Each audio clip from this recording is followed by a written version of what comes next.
Price Lord. Trinity Prophetic Ministry சார்பாக இந்த நாளிலும் கூட எங்களோடு எழுந்திருக்கிறவங்க ஒவ்வொருவருக்கும் இயேசு கிறிஸ்துவின் நாமத்தினாலே எங்களது அன்பின் வாழ்த்துக்களை தெரிவித்துக் கொள்கிறோம்.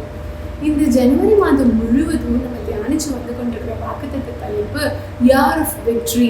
இந்த 2025 நமக்கு எல்லாருக்கும் ஒரு ஜெயத்தின் ஆண்டா இருக்கும் அப்படின்னு தான் கர்த்தர் நமக்கு வாக்கு பண்ணியிருக்கிறாரு இல்லையா? இந்த நாளில் கூட அதே தலைப்பின் கீழே நான் இன்னைக்கு உங்களுக்கு என்ன ஆசீர்வாதமான வார்த்தை கொண்டு வந்திருக்கேன் அப்படின்னா, நம்ம ஜெயிக்கணும் அப்படின்னா சத்துரு நம்ம மேல ஜெயம் கொள்ளக்கூடாது. கரெக்டா? சத்துரு தோத்து போனாதான் நம்ம ஜெயிக்க முடியும். அப்போ நம்ம சத்துரு நம்ம மேல ஜெயம் கொள்ளாம இருக்கணும் அப்படின்னா என்ன பண்ணணும்னு வேதம் அழகா சொல்லுது.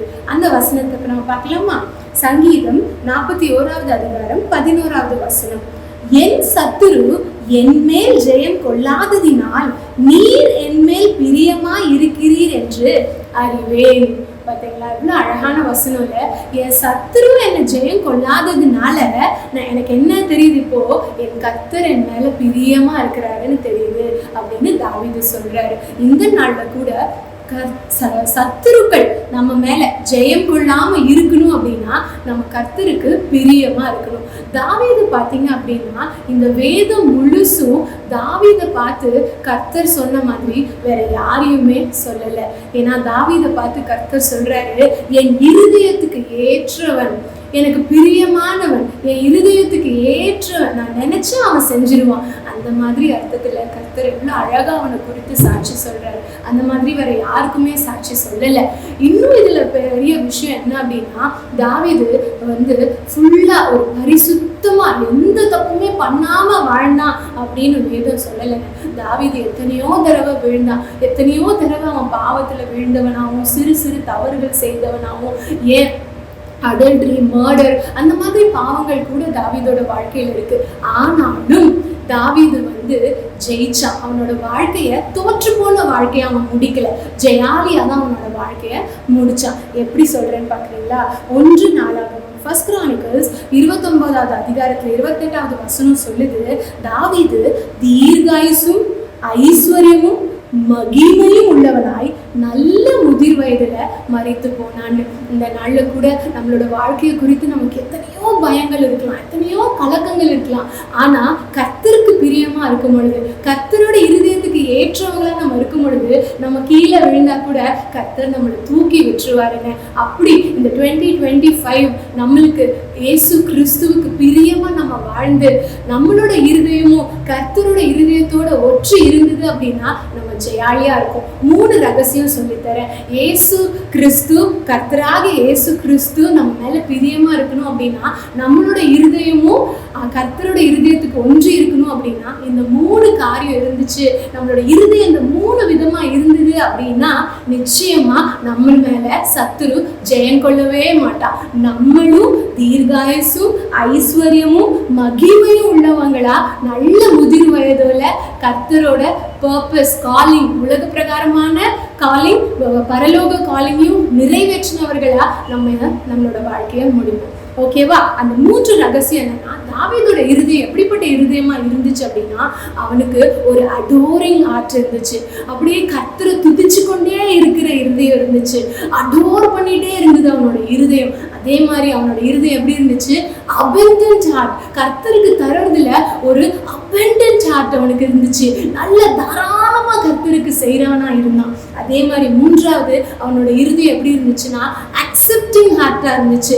என்ன யாரு எப்போ அவன் செய்த தவற சொன்னாலுமே அவனோட இருதயம் அந்த மிஸ்டேக்ஸை அக்செப்ட் பண்ணிக்கிச்சு. இன்னைக்கு நம்ம யோசிச்சு பார்க்கலாமா, நம்ம இருதயம் எப்படி இருக்குன்னு நம்ம பார்க்கலாமா? இந்த 3 நேச்சர் நம்மளோட இருதயத்துல இருக்கான்னு நம்ம சோதிச்சு பார்க்கலாம். முதலாவது அடோரிங் ஹார்ட். தாவீதை போல கர்த்தரை துதிக்கிறவங்கள வேதத்துல பார்க்கவே முடியாதுங்க. அவன் எப்படிலாம் ஆண்டவரை துதிச்சாரு அப்படின்றதுக்கு ஒரு பாட்டே இருக்கு. தாவீதை போல நடனம் ஆடி அப்பாவை ஸ்தோத்தரிப்பேன்னு சொல்றாங்க.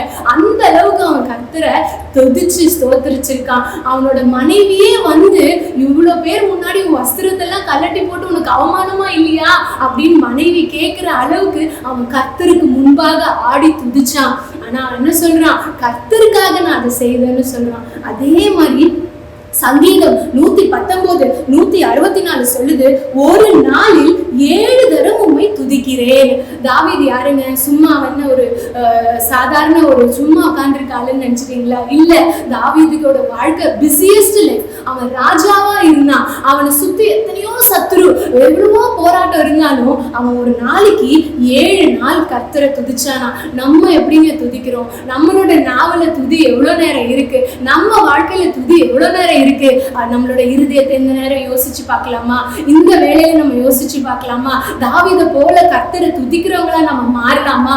அப்படி நம்மளோட இருதயத்திலையும் கர்த்தாவே உங்களுடைய வல்ல கிரியைகள், உங்களுடைய மகத்துவத்தை, உங்க அதிசயத்தை, உங்க அற்புதத்தை, உங்க நாமத்தை, உங்களுடைய வல்ல வல்ல செயல்களை நினைச்சு துதிச்சுட்டே இருக்க இருதயத்தை எனக்கு தாங்கப்பா. உங்களுடைய துதி என்னோட நாவலையும் என்னோட உதடலையும் கண்டினியூஸா இருக்கிற கிருபை எனக்கு தாங்கப்பா அப்படின்னு இந்த 2025ல கேளுங்களேன். அப்படி கேட்டீங்க அப்படின்னா கர்த்தர் உங்க மேல பிரியமா இருப்பாரு. சத்துரு உங்க மேல ஜெயம் கொள்ள மாட்டா. நீங்க தான் ஜெயிப்பீங்க. அடுத்தது நான் சொன்னது போல தாவீதோட இருதயம் எப்படி இருந்துச்சு? அவனுக்குள்ள எந்த மாதிரி ஒரு இருதயம்?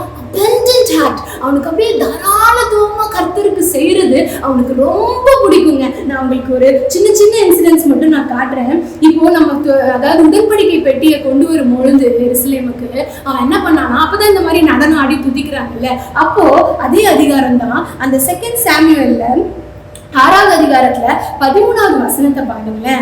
கர்த்தருடைய பெட்டியை சுமந்து போகிறவர்கள் 6 தப்படி நடந்த போது மாடுகளையும் கொழுத்த ஆட்டு கடாக்களையும் பலியிட்டான். எப்படியா? அதாவது அதை எடுத்துட்டு போற வழியில 6வது ஸ்டெப் வைக்கும் போதெல்லாம் சாக்ரிஃபைஸ், 6வது ஸ்டெப் வைக்கும் போதெல்லாம் பலிகள் பலிகள் பலிகள். அப்ப ஆண்டவருக்கு பாருங்களேன் எவ்வளவு அப்படியே எக்ஸ்ட்ராவேகண்டா செய்யறான் கர்த்தருக்குன்னு. அடுத்த இன்சிடென்ட் உங்களுக்கு காட்டுறேன் வாங்களேன். 2 சாமுவேல் 24:24. இப்போ தேசத்துல வாதம் இருக்கு, அது நிக்கணும் அப்படின்னா என்ன சொல்றாங்க தீர்க்கதரிசி? 2 சாமுவேல் 24:18. அதுல எபூசியனாகிய அர்வனாவின் களத்திலே கர்த்தருக்கு ஒரு பலிபீடத்தை உண்டாக்கும் என்றான். அப்படி ஒரு கட்டளை தாவீதுக்கு வருது. சோ இப்ப போயிட்டு அங்க ஒரு பலிபீடத்தை கட்டணும். இப்ப தாவீது ராஜா. இந்த அர்வனா சொல்றாரு, இந்த லேண்ட் எடுத்துக்கோங்க, இங்க பலிபீடம் கட்டிக்கலாம், இங்க ஆஃபரிங் பண்ணிக்கலாம், நீங்க எதுவும் எனக்கு தர வேணாம் அப்படின்னு சொல்றாங்க. ஆனா தாவீது அதுக்கு என்ன பதில் சொல்றாங்கன்னு பாருங்களேன். 24வது வசனம். நான் இலவசமாய் வாங்கி என் தேவனாகிய கர்த்தருக்கு சர்வாங்க தகன பலிகளை செலுத்தாமல் அதை உன் கையிலே விலக்கிரயமாய் வாங்குவேன் என்று சொல்லி. அதாவது இலவசமா நான் வாங்கி கர்த்தருக்கு பலி செலுத்த முடியுமா?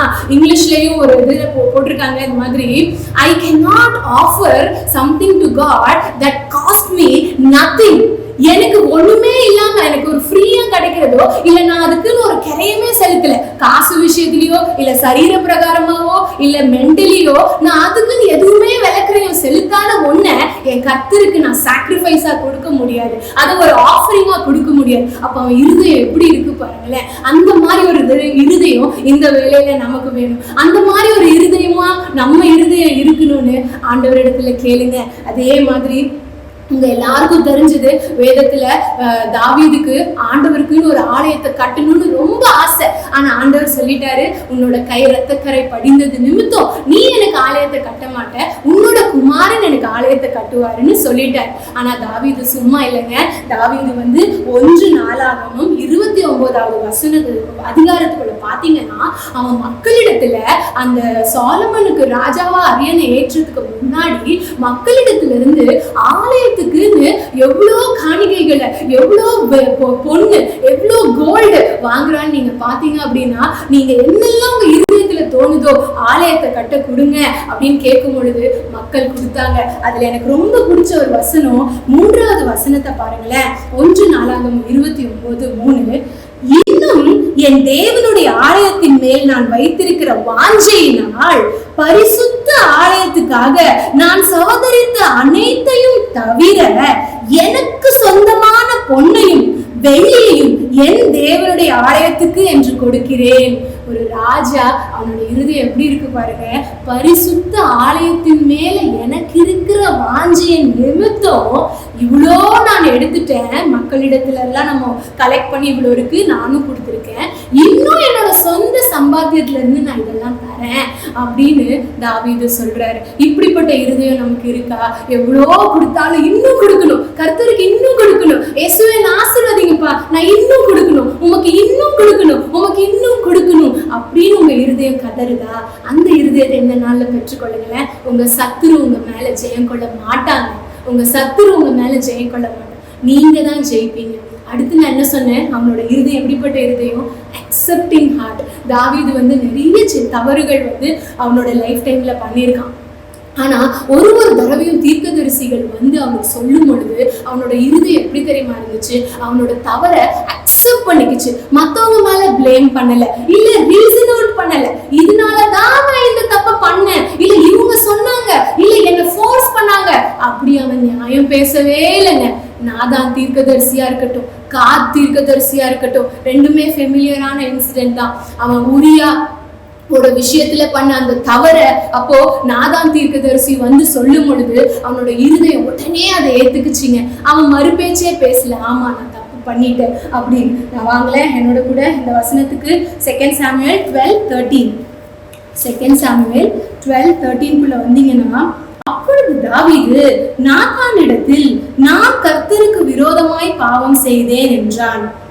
அப்ப பாருங்க, உடனே ஒத்துக்கிட்டான். அதே மாதிரிதான் அந்த எண்ணிக்கை எடுக்கக்கூடாது. ஆனா எண்ணிக்கை எடுக்கும் பொழுது அவன் செய்த தவறு நிமித்தம் என்ன ஆயிடுச்சு?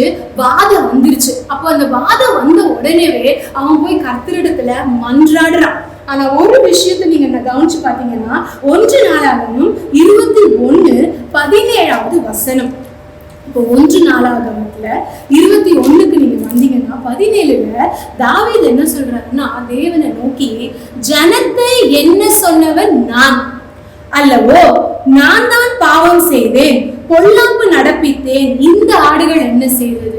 அந்த வியாதி வந்தோன்னு, வாத மக்களை வந்தோன்னு, அந்த மக்கள் படுற பாடு பார்த்தோன்னு தாவீது தேவனிடத்துல போய் என்ன சொல்றான்? நான் தான் சுவாமி தப்பு பண்ணேன், நான் தானே என்னென்ன, இந்த ஆடுகள் என்ன பாவம் பண்ணுச்சு அப்படின்னு அவனோட இருதயம் உடனே ஓடி போய் அவனுடைய மிஸ்டேக்ஸை அக்செப்ட் பண்ணிக்கிச்சு. அவன் யாரையுமே பிளேம் கேம் பண்ணல. நீங்க பாத்தீங்கன்னா சவுல் நமக்கு நல்லாவே தெரியும், வீழ்ந்து போன ராஜா. சவுல் எல்லா இடத்துலயுமே அவனோட மிஸ்டேக்ஸ்க்கு மத்தவங்க மேலதான் பழி போடுவான், மத்தவங்க மேலதான் பழி போடுவானே தவிர அவன் ஒத்துக்கவே மாட்டான். ஏன்? ஆதாம் எடுத்துக்கோங்களேன், ஆண்டவர் ஏன் இப்படி பண்ண அப்படின்னு கேட்ட உடனே ஏவாளதான் கை நீட்டினான். ஆனா தாவீதோட இருதயம் எப்பவுமே மத்தவங்களை பிளேம் பண்ணதே கிடையாது, எப்பவுமே மத்தவங்களை குறை சொன்னதே கிடையாது. அதே மாதிரி இந்த வேலையில நம்மளோட இருதயமும் நம்மளோட தவறுகளை ஒற்றுக்கொள்ளுகிற இருதயமா, அக்செப்ட் பண்ணிக்கிற இருதயமா இருக்குதா? இந்த நாள் அதை யோசிச்சு பாருங்க. இல்ல மத்தவங்க மேல பழி போட்டுட்டு சாக்கு போக்கு சொல்லி எஸ்கேப் ஆக பாக்குறோமா அப்படின்னு இந்த வேலையில சோதிச்சு பாருங்களேன். இந்த 3 காரியம் மட்டும் நம்ம இருதயத்துல இருந்துச்சுன்னா, நம்ம இருதயம் இப்படிப்பட்ட இருதயமா இருந்ததுன்னா, கர்த்தர் எப்பவுமே துதிச்சு கொண்டே இருக்கிற இருதயம், அடோரிங் ஹார்ட், அப்படியே தாராளமா கர்த்தருக்குன்னு செய்யற இருதயம், அபண்டன்ட் ஹார்ட். அதே மாதிரி மிஸ்டேக்ஸை அக்செப்ட் பண்ணிக்கிற இருதயம், அக்செப்டிங் ஹார்ட். இது இருந்தது அப்படின்னா நம்மளை பார்த்து ஆண்டவர் சொல்லுவாரு, இவன் என்னோட இருதயத்துக்கு ஏற்ற மகள், இவன் என்னோட இருதயத்துக்கு ஏற்ற மகள் அப்படின்னு சொல்லுவாங்க. அப்போ நம்மளோட சத்ரு நம்மளை ஜெயம் கொள்ளவே மாட்டாங்க. ஏன்னா அவர் நம்ம மேல பிரியமா இருக்கிறதுனால. இந்த செய்தி உங்களுக்கு பிரயோஜனமா இருந்திருக்கும்னு விசுவாசிக்கிறேன். இந்த 2025 நம்ம ஒரு நாளும் கர்த்தருக்கு பிரியமா நடந்து இந்த ஆசீர்வாதங்களை பெற்றுக்கொள்ளலாம், சத்துருவை முறியடிச்சு நம்ம ஜெயம் பெறலாம். கர்த்தர் உங்களை ஆசீர்வதிப்பார். ஜெபம் பண்ணலாம். Thank you Jesus. நன்றி ராஜா. எங்களோட இருதயத்தை இந்த வேலையில பலிபீடத்துல வைக்கிறோம் ஆண்டவரே, எங்க இருதயத்தை பலிபீடத்துல வைக்கிறோம் சுவாமி. இந்த 2025ல, இந்த ஏர்லி டேஸ் ஆஃப் 2025ல எங்களோட இருதயத்தை பலிபீடத்துல வைக்கிறோம் ராஜா. ஆண்டவரே, எங்க இருதயம் உம்மை துதித்து கொண்டே இருக்கிற இருதயமா இருக்க கிருபை தாங்க. Help us to give always the best praise, O Master. அதே மாதிரி ஆண்டவரே, எங்க இருதயம் abundant இருதயமா கர்த்தருக்கு கொடுக்கிறதுல ஆண்டவரே, கர்த்தருக்கு கொடுக்கிறதுல ஆண்டவரே, தாராளமான இருதயமா எங்க இருதயம் இருக்க கிருபை தாங்க. அதே மாதிரி ஆண்டவரே, எங்க இருதயம் எப்பொழுதுமே எங்களோட தவறுகளை ஒற்றுக்கொள்ளுகிற இருதயமா, அக்செப்ட் பண்ணிக்கிற இருதயமா இருக்க கிருபை தாங்க ஆண்டவரே. ஆண்டவரே இயேசு கிறிஸ்துவே, இந்த வருஷம் முழுவதும் ஆண்டவரே, நீங்க எங்க மேல பிரியமா இருக்கிறதுனால எங்க சத்துரு எங்களை ஜெயம் கொள்ளவே இல்லை. அப்படின்றது தான் எங்களோட சாட்சியா இருக்கணும். சுவாமி நடத்துங்க, வழி நடத்துங்க. இயேசுவின் நாமத்தில் பிதாவே, ஆமென். God bless you.